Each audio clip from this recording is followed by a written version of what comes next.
नमस्कार दोस्तों, स्वागत है आप सभी का संघर्ष आईएएस में। आज हम इस वीडियो में देखेंगे कि part two prelims GS first paper का पार्ट वन देख लिए, जहाँ पार्ट वन में हम लास्ट जियोग्राफी वर्ल्ड जियोग्राफी तक ख़त्म किए थे, और ये इंडियन जियोग्राफी में बात करेंगे इस वीडियो में। आशा करता हूँ आप लोग की पढ़ाई अच्छी चल रही होगी और आप अच्छे कर रहे हैं। इस वीडियो से आपको काफ़ी लाभ होता होगा, ठीक है, क्योंकि ये काफ़ी मेहनत करके बनाया गया है ये सिलेबस। तो let's get started. Indian geography, पहले हम बेसिक्स आपसे इंडिया देखेंगे। तो इसमें क्या क्या इंडिया के बारे में हम देखना है। सबसे पहले तो लोकेशन देखेंगे, इंडिया का लोकेशन और लैटिट्यूड, लैंगिट्यूड और टाइम जोन एक्सेट्रा चीज़ें, ये इंडिया के बारे में। और इसके पड़ोसी देश इंडिया के कौन कौन हैं, उनके उनकी बाउंड्री कैसे टच करती है, कि कितने नहीं टच करती, इस सब के बारे में थोड़ा बहुत हमें बेसिक जानकारी होनी चाहिए। देन हम इम्पोर्टेंस जो स्टेट्स है उनके बारे में जानकारी थोड़ा बहुत हमें होनी चाहिए, ठीक है। जो जैसे पाक स्टेट्स वगैरह हैं, ठीक है, डंकन पार्क वगैरह इस तरह के। और स्टेट्स देयर पोजीशन, उनके जो इंडिया का पोजीशन कहाँ पे है, किस तरह का है उसका लैटिट्यूड या लैंगिट्यूड कितना है, किस तरह की है, और ये सब सारी चीज़ें जनरल। और इंटरनेशनल बाउंड्री वगैरह, कौन सा देश किस राज्य से टच करता है, या भारत का जो इंटरनेशनल बाउंड्री है किस राज्यों को कितना किलोमीटर तक है, ये सब सारी चीज़ें हम बेसिक। एंड देन फिजिकल जो फीचर होते हैं, भौतिक जो विशेषताएं होती है भारत के आसपास क्षेत्रों में, भारत के जो हिमालय का क्या रोल होता है, जियोलॉजिकल फॉर्मेशन कैसे हुआ है हिमालय, ठीक है, क्लाइमेट के बारे में और वेजिटेशन के बारे में, वनस्पतियाँ वगैरह, हम सॉइल देखेंगे इसके, मृदा वगैरह, ठीक है, बायोडाइवर्सिटी देखेंगे भारत की, ठीक है, और फिजियोग्राफिक डिवीजन क्या है, ठीक है, मेजर पासेस कौन से हैं, कौन से दर्रे कहाँ से किस तरह से, ये एक कभी कभी प्रीलिम्स में क्वेश्चन पूछ लेता है। एंड सिग्निफिकेंस देखेंगे, इसके क्या महत्व हैं, ठीक है। देन हम ग्रेट नॉर्थ इंडियन प्लेन्स जो हैं, मैदानी क्षेत्र हैं, जियोलॉजिकल फॉर्मेशन कैसे हुआ मैदानी क्षेत्रों का, हम उसके बारे में थोड़ा बहुत, ठीक है। एंड फिजियोग्राफिक, ये इम्पोर्टेंट है, डिवीजन कैसे हुआ, किस तरह का हुआ, ठीक है। देन हम क्लाइमेट, क्लाइमेट और वही सब हो गया ऊपर जो लिखा हुआ है, ठीक है। देन आप पेनिसुलर जो प्लेटेयू है, पठार वगैरह हैं, ठीक है, प्लेटेयू, उसमें हम बात करेंगे जियोलॉजिकल फॉर्मेशन कैसे हुआ पठार वगैरह का, जो भारत के तटीय क्षेत्र वाले प्रायद्वीपीय क्षेत्र है उसके बारे में। सेंट्रल हाईलैंड, हाईलैंड्स देखेंगे, ठीक है, दक्कन प्लेटेयू देखेंगे। एंड वेस्टर्न घाट्स और ईस्टर्न घाट के बारे में, इनकी क्या विशेषता है, कौन क्या ज़्यादा किसकी लंबाई ज़्यादा है, किस तरह के उनके मानसून में क्या वनस्पतियाँ होती हैं, इनकी बायोडाइवर्सिटी कैसी है, किस तरह के, ये सब।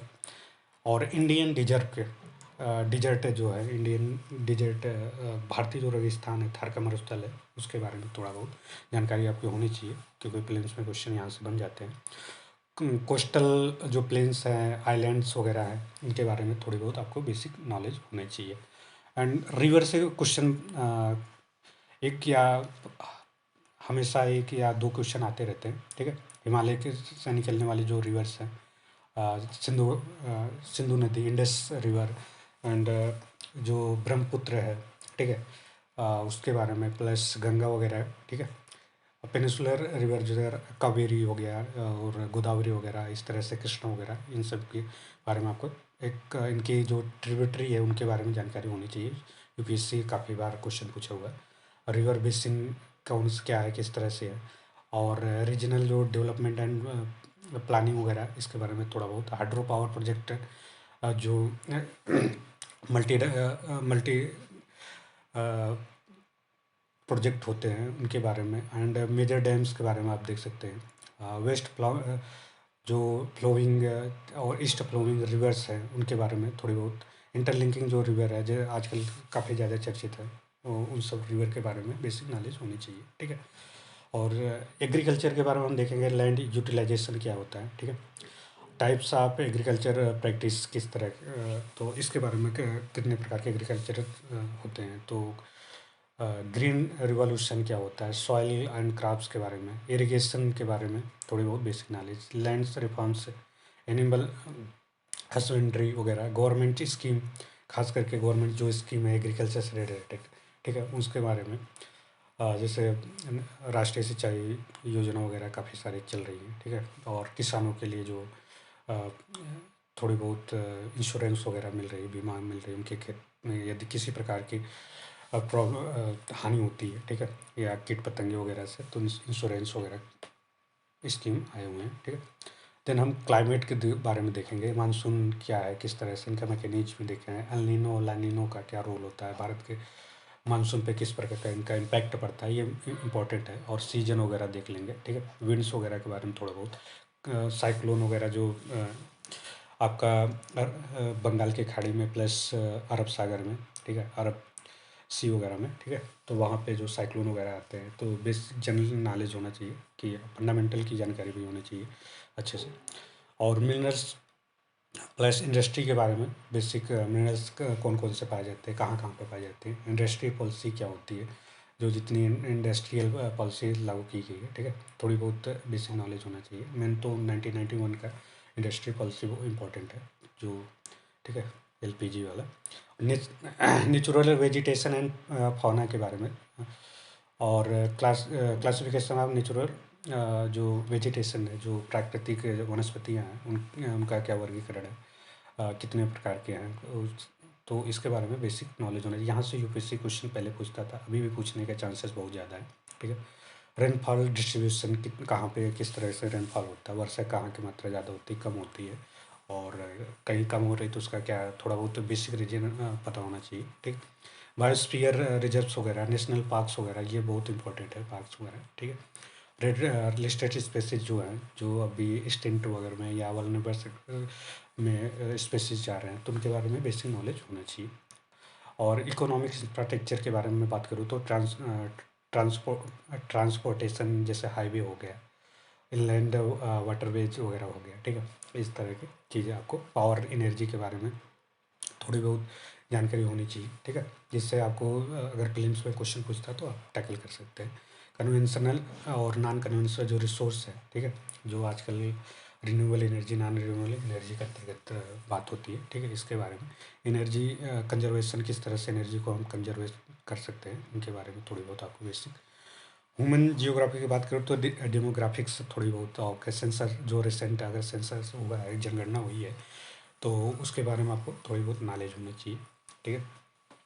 नेक्स्ट हम बात करते हैं Indian polity and governance constitution, political जो सिस्टम है, Panchayati Raj, public policy and rights issue, इनके बारे में तो आपको इसको हम एक्सप्लेन कर रहे हैं या डिस्क्राइब करना चाहते हैं। तो इसमें रेगुलेटिंग एक्ट 1773 से लेकर इंडिपेंडेंट एक्ट 1947 तक आपको एक्चुअली यहाँ तक जितने भी एक्ट पारित हुए ब्रिटिश के काल में भारत को रेगुलेट करने में, तो आपको बेसिक यहाँ से क्वेश्चन पूछते हैं यूपीएससी में, कई बार पूछा हुआ है और बराबर पूछता रहता है, तो यहाँ से चांसेस है ज़्यादा करके।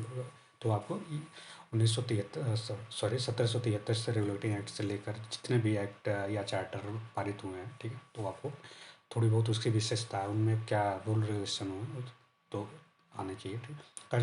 कॉन्स्टिट्यूंट असेंबली जो हमारी बनाई गई थी, उसके बारे में आपको थोड़ी बहुत जानकारी होनी चाहिए। ऑब्जेक्टिव रिजोल्यूशन जो थे, जैसे प्रस्ताव, उद्देश्य वगैरह या संकल्प वगैरह जो लिए गए थे, तो उसके बारे में। Enactment and the enforcement of constitution, जो संविधान है, संविधान को कब लागू किया गया था, तो ये सब सारी चीज़ें। और थोड़ी बहुत इसके फीचर्स के बारे में, ये लिखित संविधान है, रिटेन है कि नहीं है, फ्लेक्सिबल या रिजिड के बारे में, ये कितना लचीला है, कितना ठोस है, तो क्या इसमें चेंजेस हो सकता है भारतीय संविधान में, नहीं, इन सब थोड़ी बेसिक जानकारी होनी चाहिए। फेडरल यूनिटरी, फेडरल मतलब संघीय और एकता, जो संघ और यूनिटरी के बारे में, जैसे एक संघ प्लस एकीकरण के बारे में आपको थोड़ी बहुत जानकारी होनी चाहिए। Parliamentary form of the governments, presidential and parliamentary types of government, जो गवर्नमेंट बना पार्लियामेंट्री मतलब संसद द्वारा जो गवर्नमेंट बनाई जा रही है किस तरह का बनाई जा रही है, तो जो प्रेसिडेंट्स का चुनाव होता है कैसे होता है, थोड़ी बहुत अमेंडमेंट्स के बारे में जो संशोधन हो रहे हैं कॉन्स्टिट्यूशन में, किस प्रकार के कितने प्रकार के संशोधन होते हैं, क्या मेजॉरिटी होती है, किस तरह की होती है, तो थोड़ी इसकी जानकारी होनी चाहिए आपको। Significance amendments and their provisions, जो सिग्निफिकेंस है अमेंडमेंट्स के, ठीक है, और देयर उनके प्रोविजंस क्या क्या है, procedure for the amending constitution, और क्या प्रोसीजर है, ठीक है, प्रक्रिया क्या है कि किसी भी कॉन्स्टिट्यूशन को, भारतीय कॉन्स्टिट्यूशन को, भारतीय संविधान को किस तरह से हम संशोधित कर सकते हैं। देन सिग्निफिकेंस प्रोविजन, जो बेसिक चीज़ें हैं जैसे फंडामेंटल राइट्स के बारे में आपको नॉलेज होना चाहिए, और DPSP के बारे में, directive principle of the state policy, जो नीति निर्देशक तत्व हैं इसके बारे में आपको क्वेश्चन यहाँ से, ये सब तो मोर इम्पोर्टेंट है, यहाँ से क्वेश्चन बराबर प्रीलिम्स में क्वेश्चन आपको देखने को मिलेगा। आप प्रीवियस ईयर पेपर उठा कर देखेंगे तो आपको यहाँ पे, ठीक है, जुडिशियल रिव्यू जो है उसके बारे में आप देख सकते हैं, ठीक है। यूनिवर्सल एडल्ट फ्रेंचाइज क्या होता है, जो सार्वभौमिक वयस्क चुनाव वगैरह किस तरह से, कैसे सिंगल सिटीजनशिप क्या होता है, ठीक है, सिटीजनशिप के बारे में आपको जानकारी हो, नागरिकता के बारे में, संशोधन वगैरह जो हो रहे हैं नागरिकता में, कब कब हुआ है, कितने कब कब हुआ है, तो इस नागरिकता आपको कितने प्रकार से दी जा सकती है, इनके बारे में। सेपरेशन ऑफ पावर्स, ये मतलब जो हमारा लेजिस्लेटिव और क्या जुडिशरी पावर को अलग किया गया है, ठीक है, इसके बारे में थोड़ी बहुत आपको नॉलेज होनी चाहिए, कैसे मॉन्टेस्क्यू वगैरह के कुछ सिद्धांत हैं सेपरेशन ऑफ पावर के लिए। डॉक्ट्रिन्स, जो जजमेंट्स वगैरह केसेस होते हैं थोड़े बहुत उनके बारे में, ठीक है। और इसके बाद function of responsibility of union and the state, आज 7 शेड्यूल्स में क्या क्या यूनियन स्टेट के बारे में क्या दिया गया है, उनमें कौन सा संघ के अंतर्गत कौन कौन सी वस्तुएं आती है, और राज्य के अंतर्गत कौन सी आती है, तो उनके बारे में। लेजिस्लेटिव फंक्शन क्या होता है, फाइनेंशियल एडमिनिस्ट्रेटिव क्या होता है, कैसे जुडिशियल फंक्शन क्या होता है, थोड़ी बहुत इनकी जानकारी होनी चाहिए आपको, ठीक है। नेक्स्ट, रोल ऑफ स्टेट का क्या रोल है, ठीक है। रोल ऑफ फाइनेंस कमीशन का क्या रोल है, ठीक है, फाइनेंस कमीशन कब बनाता है, कौन बनाता है, और कितने सालों को लिए बनाया जाता है, इनका काम क्या है, फंक्शन वगैरह देख सकते हैं फाइनेंस कमीशन का, ठीक है। एग्जीक्यूटिव यूनियन, आप जो जैसे प्रेसिडेंट हो गया, प्राइम मिनिस्टर हो गया, council of minister, cabinet secretariat, इन सब का कैसे क्या काम है, कैसे चुनाव होता है, कितने सालों के लिए होता है, ये सब सारी चीज़ें आप इनकी देख सकते हैं, टेन्योर वगैरह, ठीक है। और नेक्स्ट, स्टेट का जो गवर्नर होता है, चीफ मिनिस्टर होता है, काउंसिल ऑफ मिनिस्टर, सेक्रेटरीट होता है, इन सब के बारे में आप सेम लगभग प्रोसेस है, थोड़ा बहुत अंतर है, आप देख सकते हैं। अगर एग्जीक्यूटिव यूनियन के जो हैं उनके बारे में पढ़ सकते हैं, प्रेसिडेंट वगैरह सेम स्टेट के। और जुडिशरी की बात करूँ तो 3 टायर आपको स्ट्रक्चर मिलेगा। पहला तो आपको supreme court, high court, then आपको जो सिविल कोर्ट होता है, जो डिस्ट्रिक्ट कोर्ट होता है, उसके बारे में ये आप पढ़ सकते हैं। यहाँ से क्वेश्चन बनने के चांसेस बराबर रहते हैं, आप अच्छे से, ये सब मोर इम्पोर्टेंट टॉपिक है, ठीक है। नेक्स्ट हम बात करते हैं appointments and powers, function of the responsibility of, जैसे इलेक्शन कमीशन का चुनाव नियुक्ति कैसे होती है, इलेक्शन कमीशन का काम क्या है, और ये चुनाव कैसे कराता है, और कौन कौन इसके अंतर्गत आते हैं जिसका चुनाव कराता है, तो आप देख सकते हैं election commission. Union public service commission, आप यूपीएससी के बारे में जानकारी होनी चाहिए कि यूपीएससी का आप एग्ज़ाम की तैयारी कर रहे हैं, आईएएस बनना चाहते हैं, और ये कंडक्ट कराता है आईएएस का एग्ज़ाम, तो आप यूपीएससी के बारे में जानकारी होनी चाहिए। और इसमें कौन कौन से मेंबर, इनका फंक्शन कैसा होता है, क्या करते हैं ये, ठीक है, ये ऑटोनोमस है कि नहीं ऑटोनोमस है, तो ये सब सारे। स्टेट पब्लिक सर्विस कमीशन के बारे में देख सकते हैं, कैसे फॉर्म होती है, इन सब क्या रोल है। फाइनेंस कमीशन ऑलरेडी पहले से बात कर लिए। National commission for the SC के बारे में आप देख सकते हैं, और इनका क्या रोल है, क्योंकि ये वल्नरेबल सेक्शन के अंतर्गत आते हैं, तो आप इनको बारे में थोड़ी सी जानकारी अच्छी होनी चाहिए। यहाँ से क्वेश्चन बनाने का काफ़ी बार पूछा होगा, और पूछने के चांसेस रहते हैं। नेशनल कमीशन फॉर स्टेट, आप ये अच्छे से पढ़ सकते हैं, ठीक है। Special officer for the linguistic minority, जो ये भी एक भारत का संस्था है, इसके बारे में आप देख सकते हैं। Controller auditor general of India, CAG के बारे में आप देख सकते हैं, कैग का क्या रोल है, क्या काम करता है, इनका फंक्शन क्या है, इनके पावर्स क्या है, ठीक है, आप देख सकते हैं।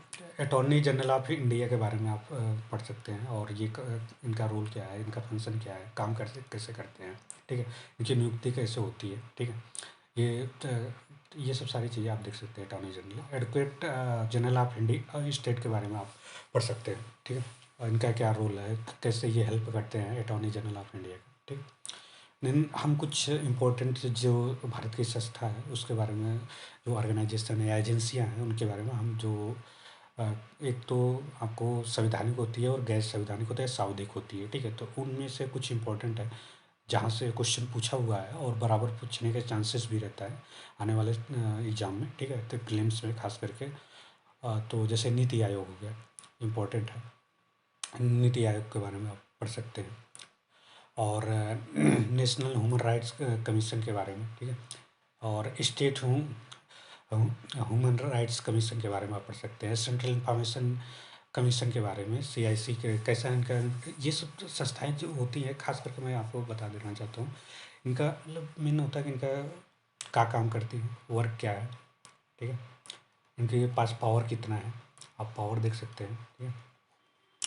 और इनके मेंबर कैसे नियुक्त किए जाते हैं, इनकी नियुक्ति के लिए कितने टेन्योर होता है, कितने साल का, ये सब सारी चीज़ें हैं। ये काम कहाँ तक करते हैं, इनकी लिमिट क्या है, क्या क्या है, तो ये इम्पोर्टेंट है, ठीक है। इनको फंडिंग कैसे होती है, ये संस्था, ये सब सारी चीज़ें आप देख सकते हैं। सेंट्रल विजिलेंस कमीशन के बारे में सेम, ये इम्पोर्टेंट है, ये सब सारे, क्योंकि ये न्यूज़ में इस साल और 1-2 साल से काफ़ी चर्चित था, तो इसलिए मैं रिकमेंडेशन करना चाहता हूँ कि ये ज़रूर आप पढ़ के जाइए। यहाँ से क्वेश्चन मतलब 1-2 क्वेश्चन तो ज़रूर बनेगा, ये सारे जो मैं लिख रखा हूँ।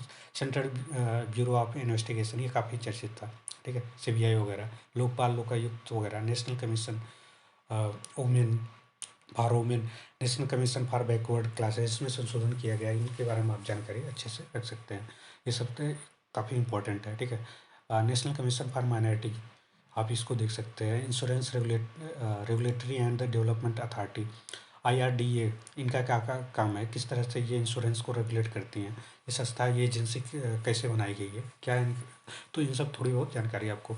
और सेबी के बारे में, securities and exchange board of India के बारे में आप देख सकते हैं, ठीक है। कंपटीशन कमीशन ऑफ इंडिया, ठीक है, CCI, इनका कब निर्माण होगा, क्या काम करती है, कैसे रेगुलेट करती है किसी भी मार्केट वगैरह के। तो telecom regulating authority of India को देख सकते हैं, ठीक है। इनका क्या काम है, ठीक है, ट्राई वगैरह। Then central electric regulatory commission, इनका क्या रोल है, किस तरह से इनका पावर क्या है, ठीक है, ये सब देख। एटॉमिक एनर्जी रेगुलेटरी बोर्ड के बारे में आप देख सकते हैं, ठीक है। Next, central pollution control bureau, ठीक है, ये तो आपको इन्वायरमेंट में देख सकते हैं। तो और मेडिकल काउंसिल ऑफ इंडिया काफ़ी चर्चित था कोरोना के काल से, तो इसके बारे में आप अच्छे से पढ़ सकते हैं, ठीक है। और इनलैंड्स वाटरवेज अथॉरिटी ऑफ इंडिया, ठीक है, इनके बारे में आप पढ़ सकते हैं। सेंट्रल ग्राउंड वाटर अथॉरिटी के बारे में इंपॉर्टेंट है ये सब, इनका क्या रोल है, किस तरह से, ये सब देख लीजिएगा, यहाँ से क्वेश्चन बनने का चांसेस बहुत ज़्यादा रहते हैं, ठीक है। Directorate general of civil aviation के बारे में आप देख सकते हैं। Pension fund regulatory and development authority के बारे में, इस सबको आप मीन्स में भी यूज़ कर सकते हैं, ठीक है। और ये जैसे इन सब से कहीं ना कहीं क्वेश्चन पूछा हुआ, आप अगर प्रीवियस ईयर क्वेश्चन देखेंगे, तो पेपर देखेंगे, तो आप पेपर में आपको पता चलेगा कि ये यहाँ से क्वेश्चन कहीं ना कहीं कई बार पूछा हुआ है, और आने के चांसेस भी, जैसे फसाई से food safety and standard authority of India, ये शायद कुछ 1-2 साल पहले पूछा हुआ है क्वेश्चन, ठीक है। बार काउंसिल ऑफ इंडिया, ये काफ़ी चर्चित था, तो इसलिए इसमें यूनिवर्सिटी ग्रांट्स कमीशन, ये भी काफ़ी चर्चित है, इसको 1 साल से तो इसको ख़त्म किया गया, तो इसके क्या रोल है, कैसे, थोड़ा बहुत आप देख सकते हैं। Financial stability and development council, ये बनाया गया, इनका क्या रोल है, और ये क्यों बनाया गया, तो ये सब देख सकते हैं। FSDC, ठीक है। All India council for technical education, ये भी आप देख सकते हैं, ठीक है। नेशनल ग्रीन ट्रिब्यूनल, काफ़ी ये चर्चित रहता है, क्योंकि ये इन्वायरमेंट से रिलेटेड 2010 में फॉर्म हुआ था, इनका क्या रोल है, कैसे ये काम करते हैं, ठीक है। और कंपटीशन अपीलेट ट्रिब्यूनल ये भी देख सकते हैं आप। इनकम टैक्स अपीलेट ट्रिब्यूनल, इसके बारे में आप अच्छे से नॉलेज रख सकते हैं, ये क्योंकि काफ़ी चर्चित रहता है। साइबर अपीलेट ट्रिब्यूनल के बारे में। इंटेलेक्चुअल प्रॉपर्टी अपीलेट बोर्ड, ये भी काफ़ी न्यूज़ में रहता है, क्योंकि जो आपका जैसे कॉपीराइट्स वगैरह इशू होते हैं, तो इस तरह की संस्थाओं में आप अपील कर सकते हैं, ठीक है। तो इनका क्या मेंबर है, कैसे है, तो आप इसको गूगल कर सकते हैं। इन सब सारे संस्थाओं के बारे में थोड़ी थोड़ी बेसिक नॉलेज होना चाहिए। यदि यहाँ से क्वेश्चन पूछता है तो आप आराम से टैकल कर जाएंगे, बहुत ज़्यादा गहराई से नहीं। इनके ये संस्था किसके अंतर्गत आती है, मिनिस्ट्री कौन सी मिनिस्ट्री के अंतर्गत काम करती है, ये जनरली आपको थोड़ी बहुत इनके फॉर्म के वो कब हुआ है, तो ये सब थोड़ा सा आपको बेसिक नॉलेज होना चाहिए। नेक्स्ट हम बात करते हैं economics and social development, sustainable development, poverty and the inclusion, demographics, social sectors initiatives etcetera, इन सब के बारे में। अब फीचर्स ऑफ इंडियन इकोनॉमिक्स के बारे में हम देखते हैं।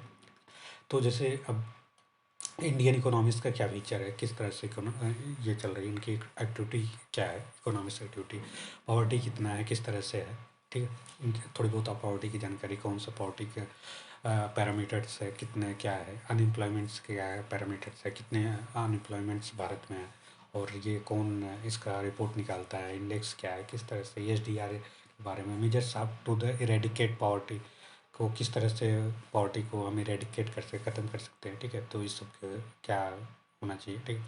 बेसिक इकोनॉमिक्स इंडिकेटर्स जैसे नेशनल इनकम, प्राइस इंडेक्स वगैरह, प्रोडक्शन, पॉपुलेशन, फॉरेन ट्रेड वगैरह के बारे में बेसिक नॉलेज, पॉपुलेशन में ग्रोथ कैसे, सेंसस वगैरह, कंजप्शन पैटर्न्स वगैरह क्या, किस तरह के, नेशनल इनकम का concept, method of the calculation, किस तरह से हम गणना कर सकते हैं नेशनल इनकम वगैरह के, कितने प्रकार की गणना की जाती है, तो ये सब देख सकते हैं, ठीक। एग्रीकल्चर की बात करूँ तो आप एग्रीकल्चर के बारे में आप इसके crops seasons, agriculture credit agency क्या है, किसान क्रेडिट एजेंसी, लैंड रिफॉर्म वगैरह, ठीक है।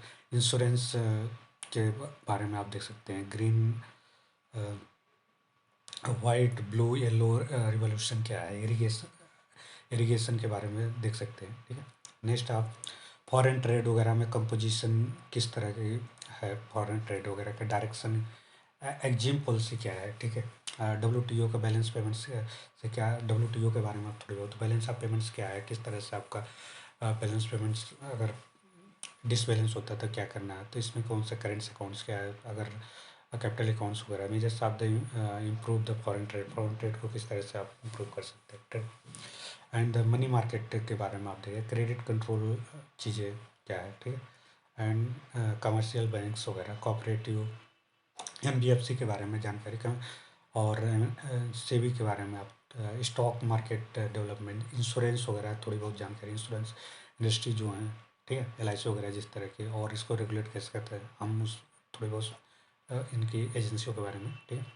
New banking sector reforms, money supply measures, inflation deflation के बारे में, ठीक। इंटरनेशनल जितनी भी ऑर्गेनाइजेशन है जो जैसे आईएमएफ वगैरह है, ठीक है, डब्ल्यूटीओ हो गया, आईएलओ हो गया, यूएन की जो संस्थाएं हैं, ठीक है, इनकी क्या विशेषताएं, काम कैसे करती हैं, ठीक है, इनके बारे में थोड़ी बहुत और बेसिक, जो विश्व बैंक वगैरह के बारे में, 5 ईयर प्लान क्या है, ठीक है, प्लानिंग कमीशन, तो थोड़ी सी नीति आयोग के बारे में ऑलरेडी पहले से मैं बात कर चुका हूँ, ठीक है। इंडस्ट्री, जो इंडस्ट्री पॉलिसी 1948, 1956, 1951, एलपीजी वगैरह, ठीक है, इन सब के बारे में जानकारी आपको बेसिक होनी चाहिए।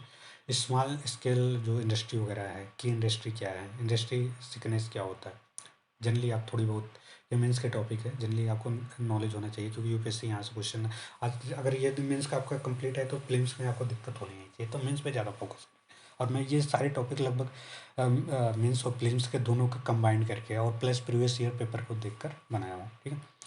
और डिस इन्वेस्टमेंट क्या होता है, पीएसयू पॉलिसी क्या है, इंडस्ट्रियल फाइनेंस क्या होता है, ठीक है, इंडस्ट्रियल फाइनेंस वगैरह क्या है, पब्लिक फाइनेंस क्या होता है, ठीक है, फाइनेंस कमीशन वगैरह, टैक्सेशन और डिपसिट वगैरह, फाइनेंसिंग, पब्लिक स्पेंडिंग, डेप्ट वगैरह किस तरह से कैसा है, तो आप जानकारी रख सकते हैं, ठीक है। नेक्स्ट वीडियो में हम बात करेंगे, और ये क्या बोलते हैं, इन्वायरमेंट और बायोडाइवर्सिटी वगैरह, प्लस साइंस टेक वगैरह किस तरह से टैकल करना है, कैसे, तो हम आज इस वीडियो में यहाँ तक ही बात करेंगे, ठीक है। आशा करता हूँ आप लोग अच्छे से पढ़ रहे होंगे, आपकी पढ़ाई अच्छी चल रही होगी, ठीक है। और ये वीडियोस आपको काफ़ी लाभ होगा, क्योंकि स्टार्टिंग जो होते हैं, जो स्टार्टर होते हैं, बिगिनर होते हैं, उनको नहीं पता रहता है कि कहाँ से पढ़ना है, क्या पढ़ना है। तो हम कोशिश कर रहे हैं कि उनको वो सारी चीज़ें बता दूँ, वो टॉपिक जो इम्पोर्टेंट टॉपिक है, जहाँ से यूपीएससी क्वेश्चन प्रीलिम्स में पूछता है। यदि ये इतने टॉपिक आप कवर कर लेते हैं तो ये मान के चलिए इससे बाहर क्वेश्चन नहीं आएगा। ये काफ़ी मेहनत करके बनाया गया है, ठीक है। और ज़्यादा से ज़्यादा इसको शेयर करिए, जो बिगिनर हैं, जिनको सच में प्रॉब्लम है। और ये बिगिनर के साथ साथ उनको भी है जो काफ़ी